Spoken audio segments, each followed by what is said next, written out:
Part 3.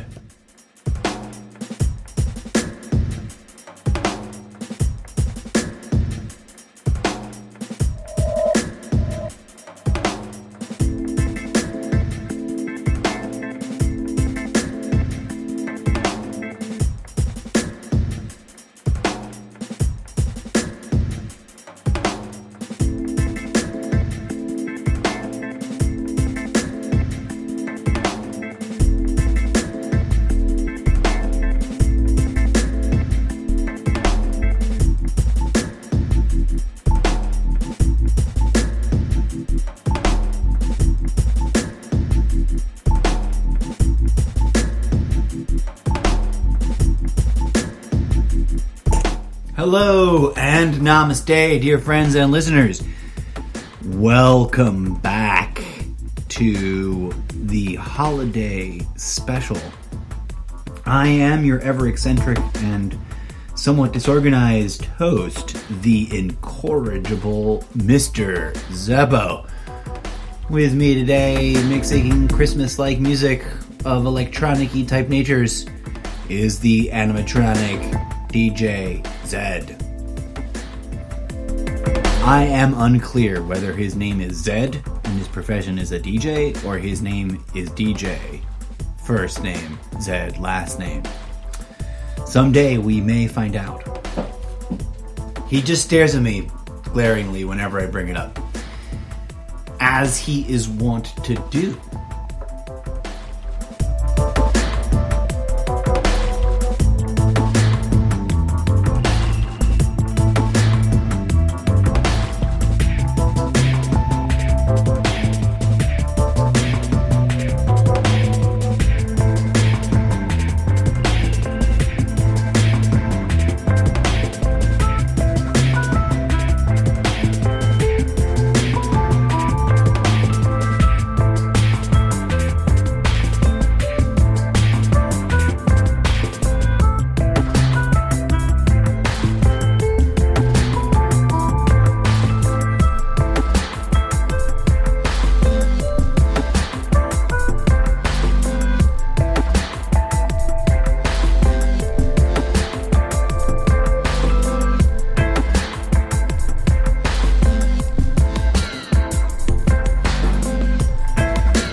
To resume our discussion, I quote to you, dear friends, from Alan Watts' The Way of Zen, page 169. The chapter is entitled Zazen and the Koan. He is indeed doing a very deep and technical dive into how Zen utilizes the tool known as koan. But he leads us into this discussion about how it works and how it helps facilitate a kind of perfect naturalness of freedom. That, and I'm quoting here from the previous page, koan training comes to its conclusion in the stage of perfect naturalness of freedom in both the absolute and the relative worlds. But because this freedom is not opposed to the conventional order, it is rather a freedom which upholds the world. Lokasamgata. And he's talking about this as how it relates to the final phase of Zen, which is to study the relationship of Zen and the rules of social life and monastic life. And therein they go into this really interesting, very detailed, slightly abbreviated, nuanced discussion about freedom, where he concludes, quote, "For the moral act is significantly moral only when it is free, without the compulsion of a reason or necessity. In other words, true morality, regardless of club or, regardless of which organization you're talking about or which practice you're talking about, must be anchored in freedom, must be a choice of free will. And he connects it to a piece of deep and arguably perhaps forgotten Christian doctrine. For he continues, Alan Watts continues, quote, "This is also the deepest meaning of the Christian doctrine of free will, comma."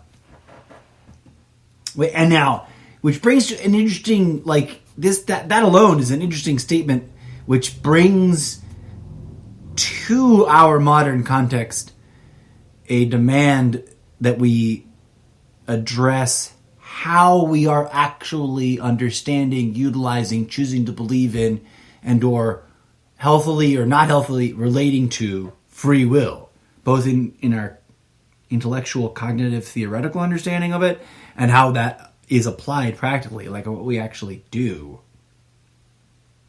But I digress. Alan Watts continues on page 169. "For to act in, quote, union with God," close quote, is his parentheses, "is to act not from the constraint of fear or pride, nor from hope of reward, but with the baseless love of the, quote, unmoved mover." Now, this is really deep and profound and connects to a lot of the other things that's going on in my thinking and thoughts. And that's because, it's not that hard to point out to the world that Jesus has been misconstrued and misunderstood in many ways, in many iterations that are ranging from the forgivable to the wildly bizarre to the almost just concretely morally unacceptable. But let's not get snarled up in that argument. Let's just agree, right? Dare we say it, that regardless of who or what Yeshua Christos was originally understood to be in the time and in the many years immediately after the time in which whatever really happened actually happened.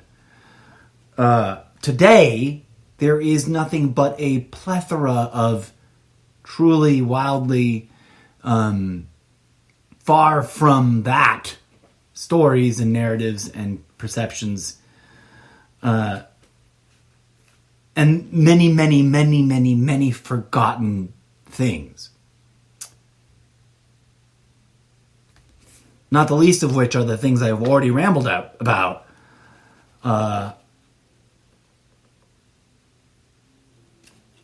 In today's episodes, right? But let's jump over to Karen Armstrong's. The chapter is entitled "Trinity, the Christian God." It's page 131.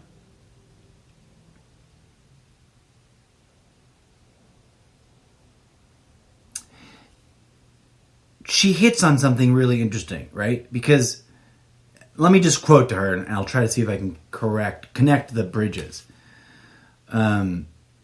Quote, "The doctrine of the incarnation can be seen as another attempt to neutralize the danger of idolatry.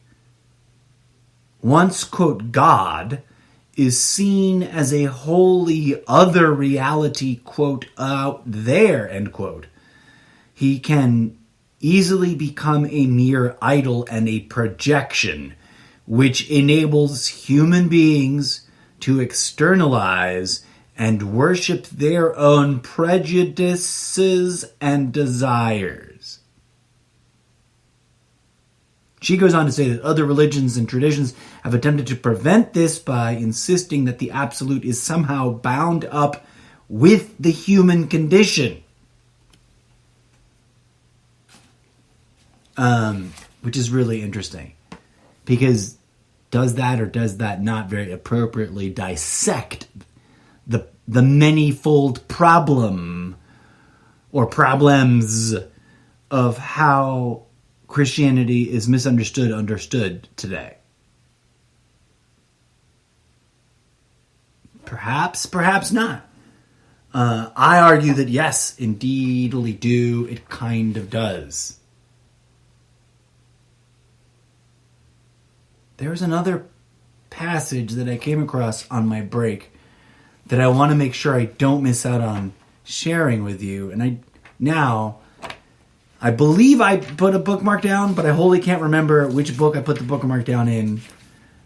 What exactly the passage is about. It's just like, I know this is like the center of one that I want to make sure I didn't miss it. This is a beautiful thing, and it's not the thing I'm looking for. But it's also Karen Armstrong, page 237, The God of the Mystics. Quote, and this is a quote attributed to God in someone else's writing. The sacred Hadith attributes the following statement to God. Quote, I was a hidden treasure and I yearned to be known. Then I created creatures in order to be known by them.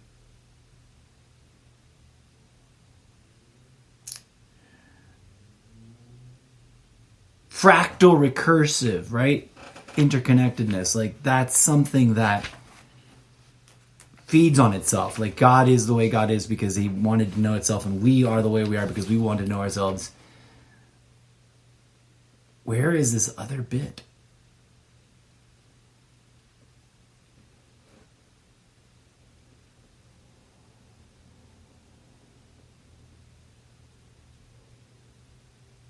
This is an interesting thing that's got a bookmark from page 211. Quote, and this is Karen Armstrong's The History of God. There is a linguistic connection between the three words, quote, myth, quote, mysticism, and, quote, mystery. All are derived from the Greek verb musteium, mestiun, it's spelled here in her book M-U-S-T-E-I-O-N, which is to close the eyes or the mouth. All three words, therefore, are rooted in the experience of darkness and silence.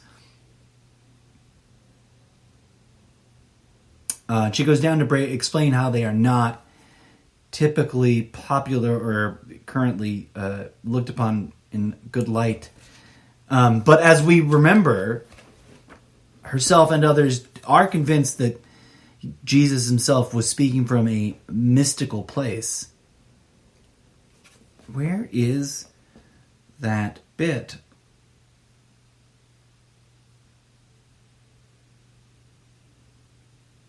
Oh, okay, this is interesting because a different thing. Well, hold on, let me set that down. Let me find the bit I was looking for. That's the thing I opened with. I already told you about what's his name in 320 AD.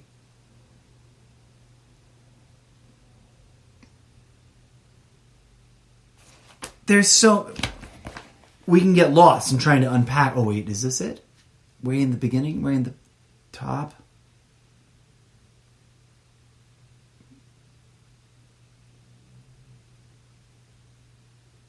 Oh.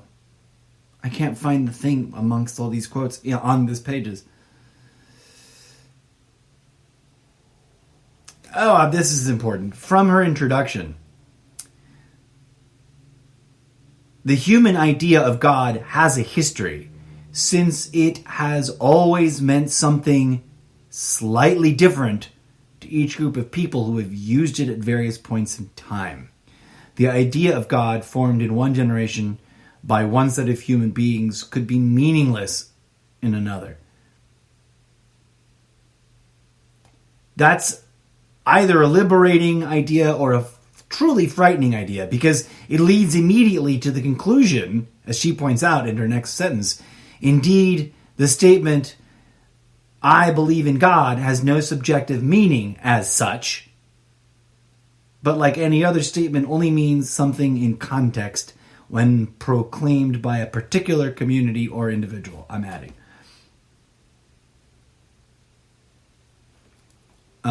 Which of course may be triggering to people, because most preachers preach that there is this like one authority, this one God.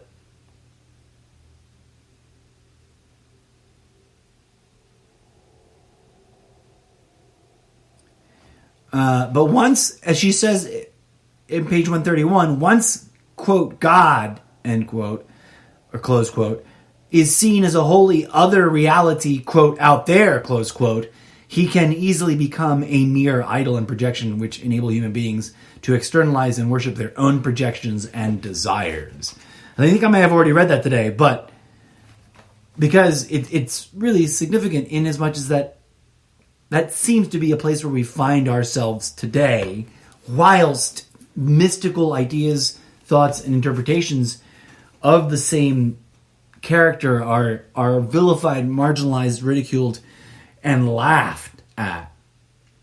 While in the same breath, models, interpretations, understandings of this character, this mythos, this being, that are wholly irrational and wholly inside out and upside down and backwards and topsy-turvy from what real scholarly investigation might otherwise lead you to conclude, are running rampant and popular today, right? That t-shirt with Jesus armed to the teeth with the quote, shoot them all, let God decide, is more popular and more commonly found in America than an understanding that Jesus was someone who understood chakras and the Merkaba and worked with energy and healed people using the divine grace that is organically available in the human body, that some might arguably call magic. Simultaneously in today's Christian culture, we have faith healers who take lots of money for healing people using, quote, faith methods, and yet they don't go and help people in hospitals at all, ever. So we're at a really interesting nexus, a really fascinating crossroads. And there's a lot that we could discuss and or debate, and I'm still looking for that one other thing.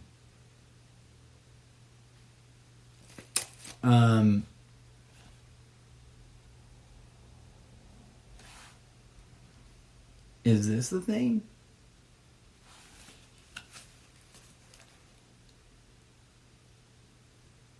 That's not the thing I was going to read that I was... Oh, right. From Alan Watts. Did I already read this at you guys? No, I don't think so.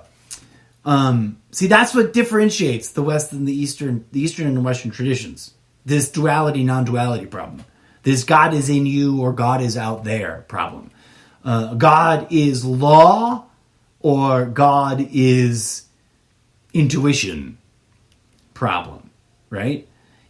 I've talked about this on the show before, and it ties in directly to what I've been talking about today, but logos is misunderstood by many as the law of God, the word of God, which means the law of God, which means some fixed, rigid, inflexible matrix by which we must live, some Rubicon against which will be judged and or punished.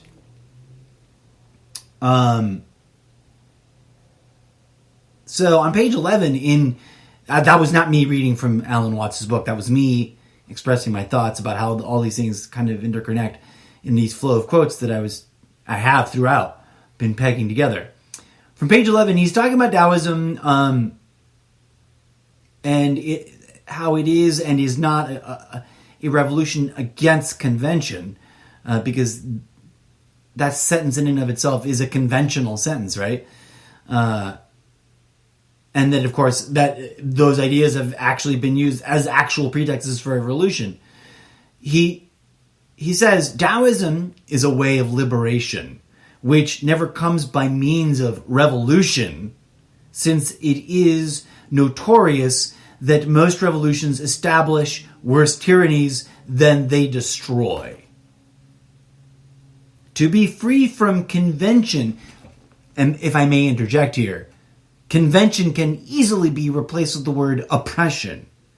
And there's like an aha moment.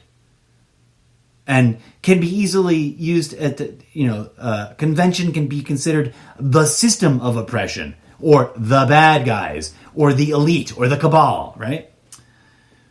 Because convention is what? A tool, the tool used by these nefarious individuals and or collectives and or esoteric forces, depending on which level you're looking at it from or at, to oppress us and to enslave us and to prevent us from what, dear friends and listeners? Achieving species-wide, third eye opening, transcendental healing enlightenment. Those are my words, not Alan Watts's. Let me recap what I'm trying to read from Alan Watts, not to belabor the point or be redundant. Let me back it up too. Taoism must on no account be understood as a revolution. Here in this context, I understand him to be using that word to refer to a bloody and violent revolution, something that has often been associated with spiritual claims of, knowing what divinity wants. Wink, wink, nudge, nudge. Say no more, say no more, say no more. So Taoism must on no account be understood as a revolution against convention, although it has sometimes been used as a pretext for revolution. Taoism is a way of liberation which never comes by means of revolution, since it is notorious that most revolutions established worse tyrannies than they destroy. To be free from convention is not to spurn it, but not to be deceived by it. It is to be able to use it as an instrument instead of being used by it. Let me interject here. Healing it instead of fighting and arguing about which version of it is most righteous. It's my own words. Let me get to what I was trying to connect to with this whole Christmas theme. The West has no recognized institution corresponding to Taoism or Buddhism or Zen. I'm interjecting my own additional words there. But continuing with Alan Watts's, because our Hebrew Christian spiritual tradition identifies the absolute God with the moral and logical order of the convention. To put it in postmodern context, politicians pretend to know the Bible really well and call themselves the chosen ones, and then try to dictate conventional order. That was my own interjection, right? Not Alan Watts's. To continue with Alan Watts's words, quote, and I underlined this very intensely. These are highlighted passages, actually. And I'm one of those people that very rarely marks up books. This might almost be called a major cultural catastrophe because it weights the social order with excessive authority, inviting just those revolutions against religion and tradition which have been so characteristic of Western history. And it is also one of the central conflicts which is sort of quickly glossed over and forgotten about, the story of the life of Jesus as we are traditionally told it.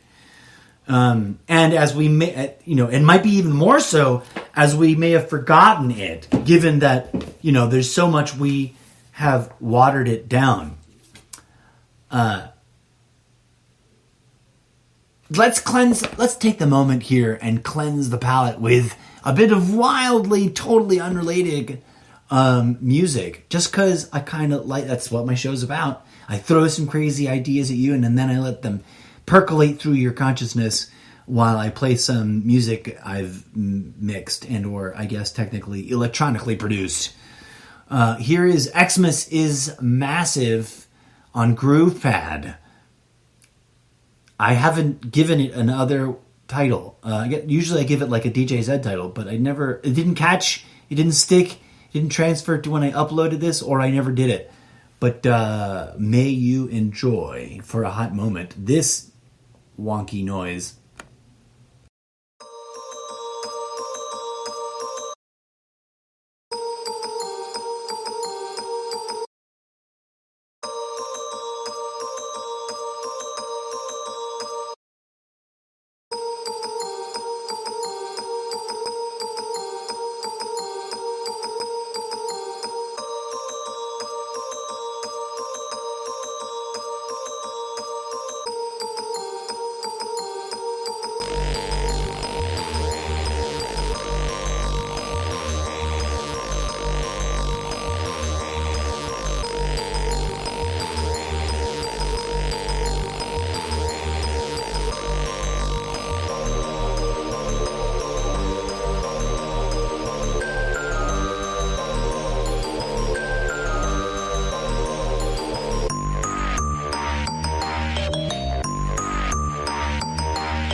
Ha Yahedim Wamelech Ha Nazarei Yeshua. That's the reason for the season, folks. He Wav He Yod.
this question, right, of Yeshua Christos and who they might have been and whether or not they existed is obviously something that people have been discussing for a long enough time.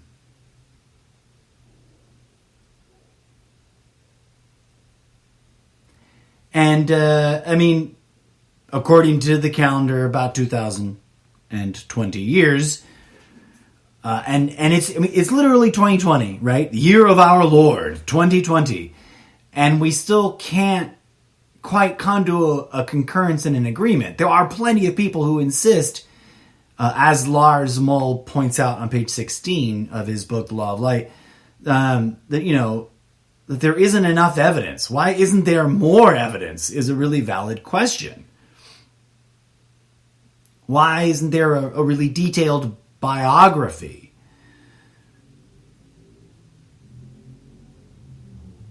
He also points out that, in the Middle East, the message has always been more important than the messenger. But here's something I really want to get into. Yeshua's parents, this is page 16 from the chapter Who was Jesus? Yeshua's parents, Mary and Yosef, Mary and Joseph, were both Essenes, Essenes, and that meant that they both possessed insight into the scriptures, which is not the scriptures that we have, not the King James Bible, right? Not anything post-Constantine. Not anything post-Jesus, because obviously the Gospels hadn't been written yet. The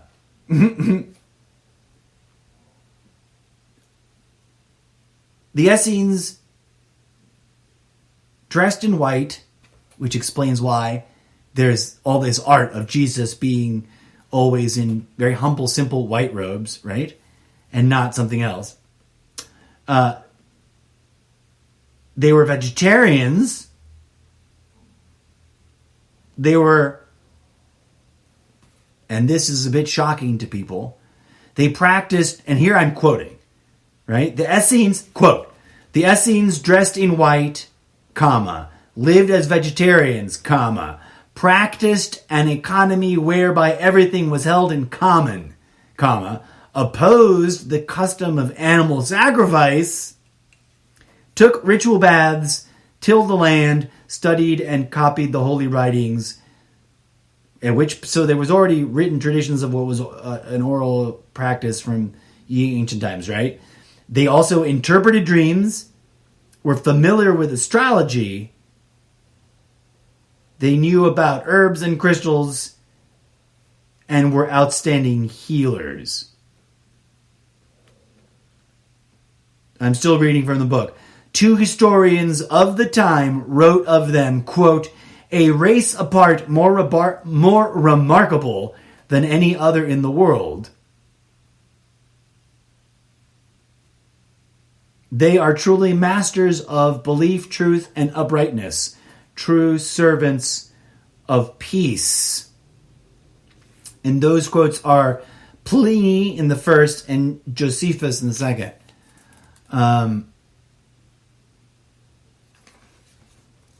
He goes on to explain a bunch of different interesting things about how, about 100 years before Yeshua's birth, the Essenes had this messianic Melchizedek prophecy.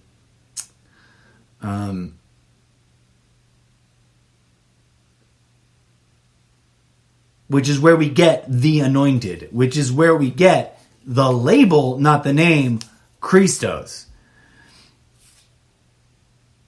He himself goes out of his way to point out on page 17, it is worth remembering that Christianity had not yet been invented in the time up to Yeshua's birth. Another tradition was current, a tradition from which Christianity later sprang. From their captivity under the Egyptians and later the Chaldeans and the Babylonians, the the people we call the Jews, that's me adding people, the Jews, because I don't like that phrase. It just sounds horrible. The people referred to as Jewish, that's even worse. The Jews brought religious traditions back with them that influenced their own cult. His words, not mine. And because cult, there is a definition of the word cult, if I may interject, that is not all negative and bad and horrible. And he dives into that a bit somewhere in the book, in this book. Right? So he's talking about how they, through the people that are called the Jews, traveled throughout their ancient history and suffered under the oppression of many others. And they picked up many different traditions and integrated them. Sound familiar? But also kind of inside out and backwards from what the Catholics did during the rise of Catholicism. But here's where I'm getting at. He points out something really interesting. The Essenes, which he points out Joseph and Mary were, in particular, took up the esoteric aspects of the traditions. It was most probably from the Zoroastrian tradition of Persia that the anticipation of a coming avatar / Messiah came. He goes on to say, quote, in the Bhagavad Gita, which I always mispronounce, forgive me guys, one of the world's oldest scriptures and certainly one known to the Essenes, we can read, quote, when goodness ceases to exist and injustice seizes power, I incarnate myself as Avatar. In every age, I reveal myself in order to protect the good, destroy all evil, and establish the truth. When stars appear in the heavens in a manner anticipated by the Essenes, the constellation of Melchizedek, the three oldest and wisest of the congregation were sent from their university to the western shore of the Dead Sea, east of Bethlehem, which is not in Jerusalem, not in Israel rather, but in Palestine, to find the new Melchizedek incarnation. Melchi, king, Zedek, just. Very similar to how there are various incarnations of the Dalai Lama in the Tibetan Buddhist tradition, right? He closes with that. But now, curiously, we live in a world, if I may be so bold as to say, with plenty of false prophets, politicians using religion as a prop, plenty of inaccurate, erroneous, and very misleading interpretation and dogmatic, blind faith indoctrination. And we live, in the wildest of cartoony of circumstances in which this president is heralded by 1/3 of the nation as either, some chosen warrior for Christ, the reincarnation of Christ himself, or somehow or another an anointed special chosen one in the lineage of Christ, or of special privilege chosen by Christ, where another third of the nation literally believes him to be the Antichrist, and where, there's a bunch of the rest of us who have a bunch of other ideas.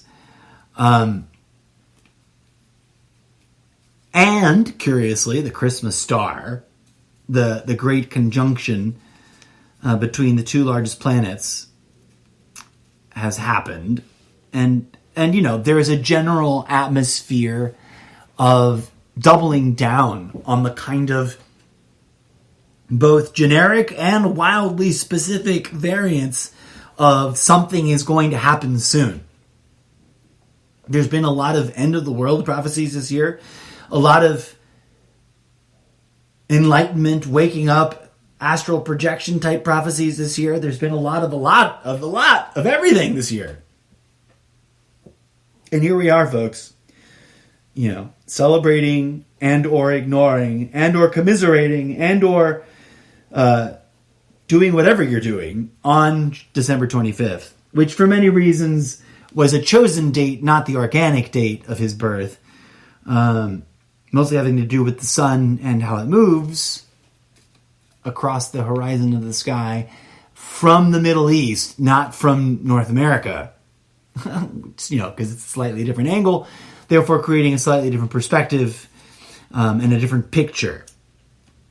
But the one thing that comes back, again, resoundingly, is that we should not throw the baby out with the bathwater. I get it. There are people who don't want to vote. They don't want to believe in a religion. They don't want to do anything, right? Some of them don't even want to do mundane things like work a job for a living. But I digress. And there are people who are zealous in their passion to fight for this version or that particular spin or that particular take on it all. And the meta pattern that I see is that all of the real, authentic chosen ones spoke of love, healing, forgiveness, compassion, looking within, enlightening ourselves, healing ourselves, transcending ourselves, and then lifting each other up. And all the false prophets in the past, because it's not like there haven't been people who have been called the Antichrist before, right? All the weirdos and the nut jobs and the people who turn out to be wrong and not worthy of being believed have used fear-mongering tactics, made people believe that the judgment was coming, and talked about hating others for ruining it, or hating others for not believing in it, and hating others for this and for that, and et cetera, et cetera. There's a really clear and concise pattern. And then there's a lot of mishigas and, mishmashy, topsy-turvy gunk in the middle, in between. And here we are, 2020, friends, right? Like, the world hasn't actually ended. And throughout my entire adult lifetime, from the age of 9 to the age of today, how old am I? I'm going to turn 45 soon. This previously referenced but not overtly spelled out birth date I'm going to have relatively soon. And in that time, I have repeatedly encountered militant, zealot, insistent claims from people who either didn't really believe but had some vested interest in making the claims, or who genuinely believed and were really, really freaked out about it, that the world was going to end XYZ date on this year. Every year of my life, from the age of 9 to now, at least 2 or 3 times a year. It has not ended. There are no zombies. There has been no, what's the snooty word they have in American Christianity? Not the resurrection, but anyways, there has been no day of, some of us being saved and some of us not. No matter how often, over and over again. There was a guy I had a debate with on social media quite publicly about it this year, who was insistent that it was going to happen this summer. His preferred selected chosen date that he rambled on about but posted adamantly and vehemently with lots of confidence and passion, came and went, and nothing happened. Here we are. He didn't get assumed up into heaven. I didn't get taken down to hell for not believing. He's moved on and has not acknowledged that he was adamant. I'm fairly certain this was a gentleman. And I'm not judging, right? I'm pointing it out, friends. There's something that actually happens, and then there's all the ideas that we fight about. Those are two different things. So on this penultimate of holidays, Christmas 2020, I humbly invite you, friends, to take a deeper dive into some of the more interesting, viable ideas of what might have actually happened by first setting aside and forgiving and abdicating and letting go. You can pick them back up again if you want. I'm not insisting that you torch them and ruin them forever and ever. But set them aside. Whatever idea you were indoctrinated with, whatever belief structure you were taught growing up, whether it's Santa Claus or it's blonde-haired, blue-eyed Jesus riding, a unicorn with rainbows, let it go. Set it aside. Take a few deep breaths. Read a few different books with potentially controversial notions about human history and about, what happens through us. And more importantly, don't take their word for it. Don't take my word for it. Don't take Alan Watts' word for it. Don't take Karen Armstrong's word for it. Don't take Lars Moll's word for it on blind faith. Meditate, look within, and ask our first sibling, Yeshua Christos. Seek the animus of this womb, not out there somewhere, but deep within, and welcome it to commune with you by opening yourself up to commune with it. For dare I say it, friends, that is the meaning and the reason and the calling of the season. Did I read the thing I really wanted to read, or did I totally blank about it? I read the interesting, fun name. I want to do a double check here.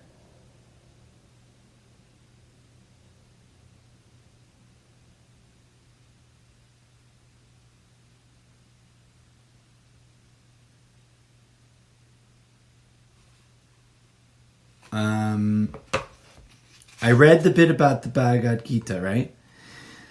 Yeah, some folks think that's Trump, this avatar. And I don't know that he is he's going to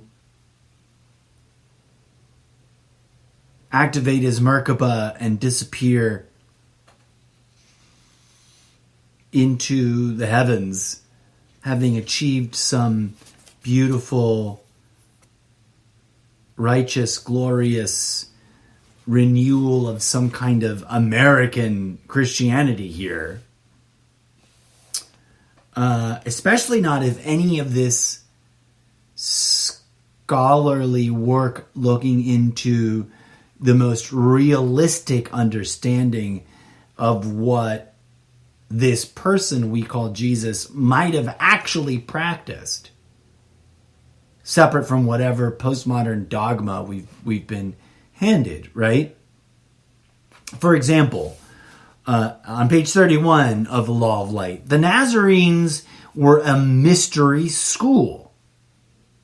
Plug in what we were just reading about or talking about mystery from the other chapter or text or whichever book that was, which sprung out of the Essene Brotherhood on Mount Carmel by the Dead Sea. Nozrei is an Aramaic word for he who reveals what is hidden. Initiated or prophet, the Nazarenes practiced abstention from eating meat and drinking spirits and didn't abuse or sacrifice animals. Also, curiously, very interesting, I may point out, if I can interject, women played an equal role side by side with the male teachers and disciples. Right? Something that sounds heretical. If you walked into a church and yelled at, you'd get beat up and dragged out. if you walked into an America Jesus church. This is based on scholarly investigation into the historical context. Mull goes on to say, Miriam the Magdalene, which you might think of as Mary Magdalene, was an initiate and on equal footing with Yeshua, and probably received her education from the therapists, capital T, in Alexandria. That was a mystery school, which educated men and women equally. Here the candidates were initiated into a wisdom of mankind's spirit, psyche, and physique in the movement of the stars in the heavens, both astronomic and astrologic, in the healing properties of herbs and plants, in the meaning of breathing, and in the mystery of sound, and in prophetic sense. There's a lot more we can go into there, right? But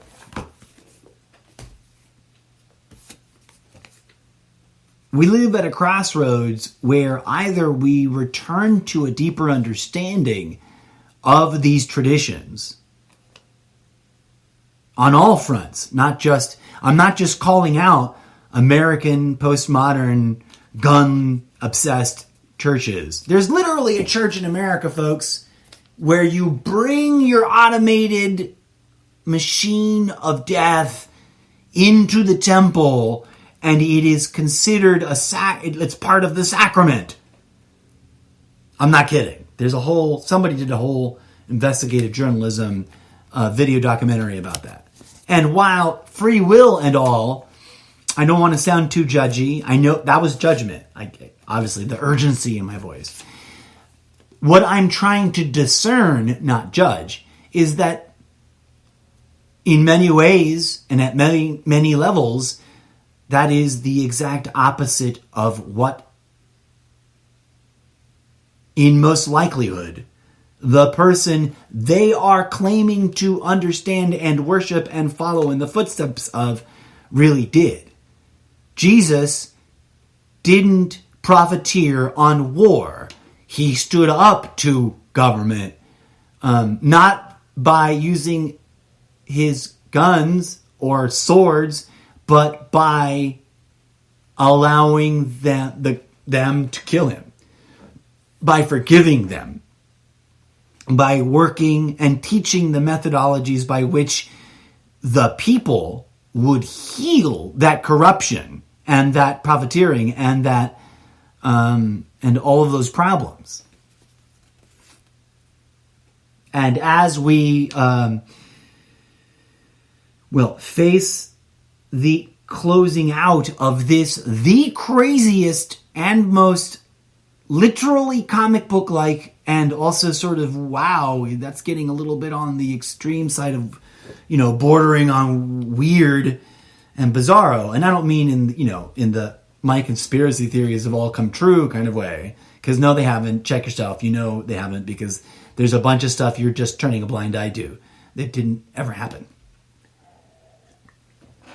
But in a sort of, let's not be fooled by the dogma and the encroachment of corruption, and let us reconnect to the authentic teachings, which were practices, not dogmatic ideological belief constructs through which one would be judged, or cast aside for not complying with.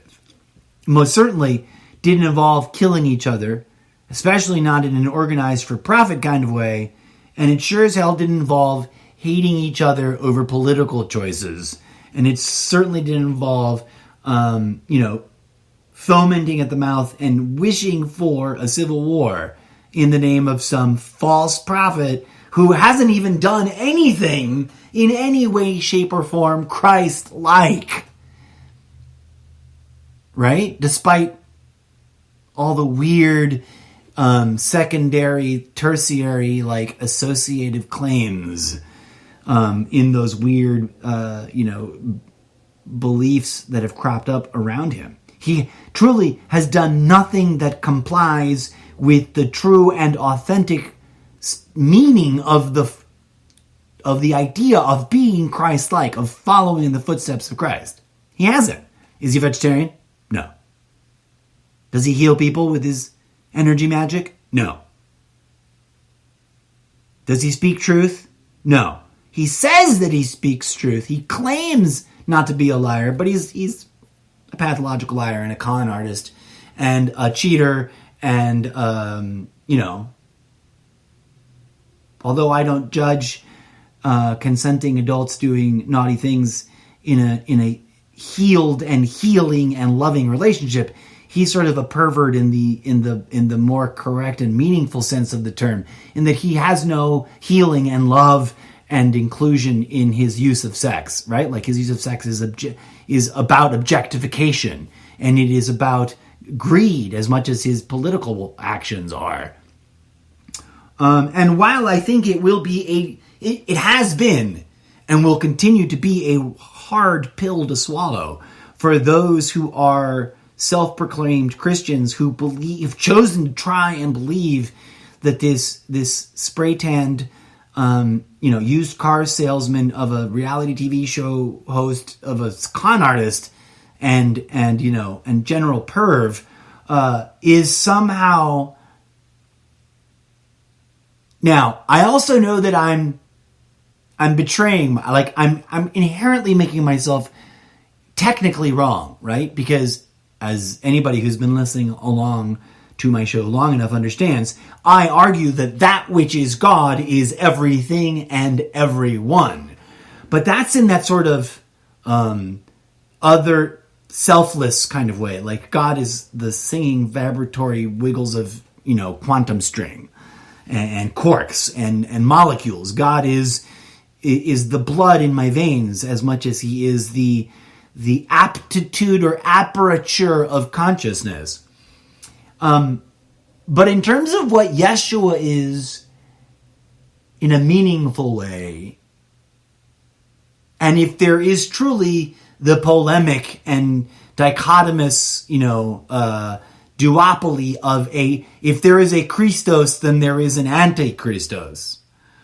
In other words, a human being who lives in alignment with and as a living example of these practices. That was what the passage that I think I forgot to find, that I really meant to find, is that I forget which book it was in, and I had at one point put a bookmark in it, and I know that it's something that I've got highlighted, but I at some point pulled the bookmark before having read it, or maybe I already read it to you, but there was some discussion of, what Jesus did, what Buddha did, what Mary Magdalene did, what other forgotten women and men did, was be a living example of our fullest potential. And that fullness of potential is inherent in the entire species. In that context, yes, God is Trump. But is Trump God? No. Is Trump the Messiah? No. I'm fairly certain that the Messiah, the enlightened one, the next prophet and or being that is here to remind us as a living example of the fully integrated divinity and flesh integration that is signified by transcendence, is going to probably be a woman. There'll be a dude there too, because I think, based on everything I understand, they come in pairs. We just got really sexist and racist and kind of judgy about it and erased all the women, even from before Jesus. But I digress. Is it Trump and Melania? I don't know. But will they let people fall into that possible ego trap of creating idols out of them and projecting onto them their own flaws and projections? Yes, they will, because it garners them power, both in a tangible, literal, real world political sense, and the politics of religion is a whole subject we can spend days and days discussing and tearing apart. But also in a semi-tangible, although much more subtle and nuanced and harder to tap into, meaningful though still, explicitly important, metaphysical, esoteric, otherworldly way. Because there is a kind of esoteric greed. There is a greed for spiritual power. There is a greed for control and or the illusion of control in the higher dimensions as there is here. For as above, so below, as without, so within. But my dear friends, I have been rambling and reading at you long enough about this. I have either totally freaked you out and or offended you, for which I beg your forgiveness if we've come close to that.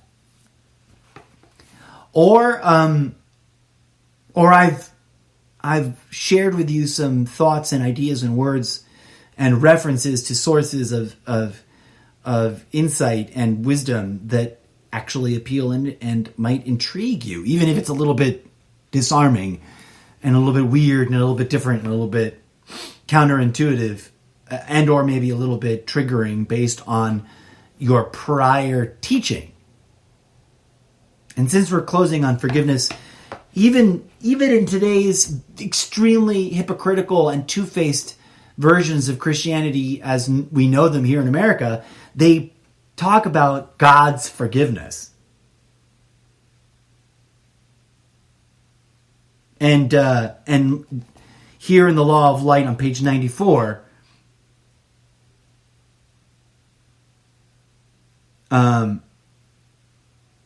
Lars Moll, is it Lars Moll? Yes, Lars Moll. Sometimes I worry I'm pronouncing his name like really wrong to the point of saying it like a different name. From page 94, quote, "Forgiveness is not an unconscious instrument of self-delusion by which one can comfortably avoid facing up to the latest flattering aspects of oneself." Not latest, least. Can comfortably avoid facing up to the least flattering aspects of oneself. It is a deep and usually difficult process that eventually breaks through the shell of the hardened heart. It is a process that deals in awareness and energy. Forgiveness is not something that can make uncomfortable things vanish as if by magic, but it can transform the victim and the executioner by giving them the chance to be reconciled through mutual, compassionate awareness and eventually reach an understanding of the interconnectedness of all things.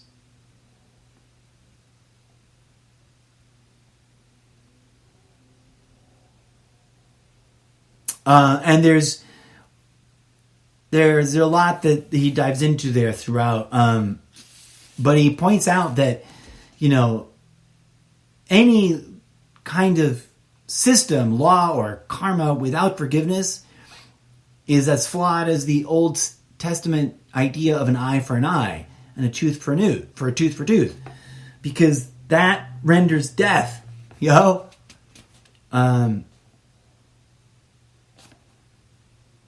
At any rate, these sources are fascinating, challenging, and something that I know that I'm not done working with, exploring, and questioning, and delving into. And to that end, I thank you for joining me in celebrating them and in sharing and talking about them on today, the day that we have, turned into a weird ritual of buying each other stuff. What did Yeshua Christos really do? A lot of things.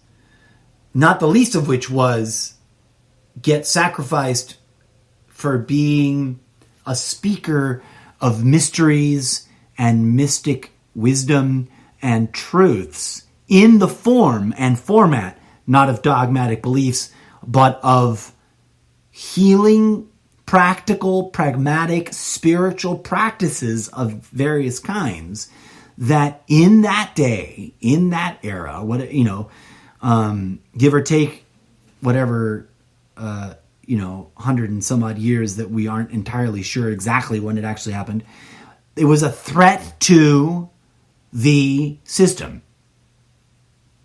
And that we find ourselves, curiously, repeating that cycle, whilst simultaneously pretending to be a nation that is supposedly free of religious dogmatic oppression, but also sort of inherently founded on Judeo-Christian principles.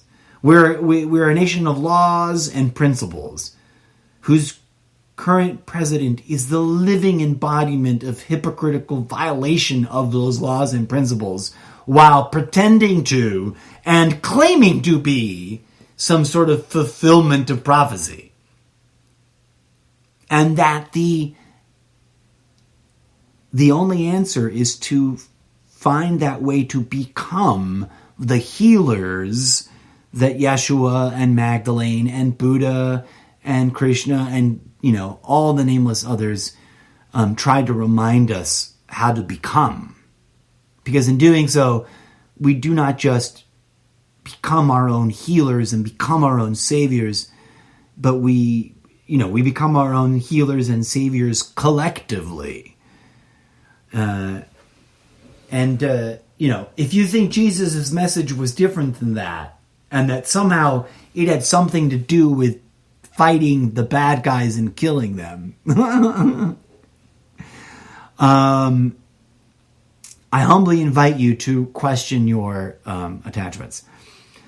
But as always, friends, I humbly thank you, and I will leave you with this hope that you have had the best possible, most merriest, given all the circumstances, Christmas imaginable today. And if you indeed, for whatever reason, chose to incorporate listening to my humble podcast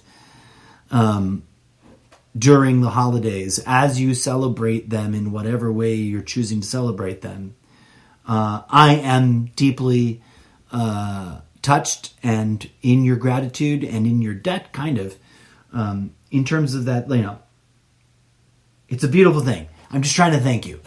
And until next time, wish you peace, love, and grooviness. May you find your way down that spiritual path to that quiet place beyond our minds, behind our egos, before our worldly ideological belief constructs of good versus evil, where you can indeed commune with the Christos, the Yeshua, the spiritual divine energy being that was the first son, the first iteration, the primary sibling, which we share parentage in, and that we are, brothers and sisters too. For he, she, it is there waiting to connect with you, right? Like the Yeshua Magdalene, yin yang, goddess, God, daughter, son, triumvirate of, because it is a duality that is part of a trinity, right? And there's a lot of ways we can slice that, but I didn't mean to start off on a new tangent in the sidebar. Merry Christmas, Happy Hanukkah, delightful Kwanzaa, relaxed and groovy Cannabismas, and may you rest, relax, rejuvenate, heal, refresh yourself, and find hope in the darkness of these dark times. For it is indeed, whether you're doing okay or, in a shithole, or, somewhere in between, they are indeed dark and challenging times all the way around. And know this, friends, I send you my honest and sincere love and the exchange of forgiveness, the unconditional offer of exchanging forgiveness and of mutually forgiving each other and the whole species. For if that is not what Jesus came to fucking teach us, I don't know what is. Because he could have led his army of mildly well-armed men, because they weren't like, armed to the teeth or anything, but they also weren't unarmed. He could have led them into a probably disastrous, violent effort, but instead he let the state crucify him, which is a fucked up thing to do. And we'll probably come back around and talk about it more, because one way or another it is part and parcel of our postmodern context, and at the center of many of the things, and one of the reasons why we argue across the spectrum of political ideology. But as I keep trying to sign off, I will now truly do so and say, God bless you, dear listeners. God bless America. God bless everyone and every country.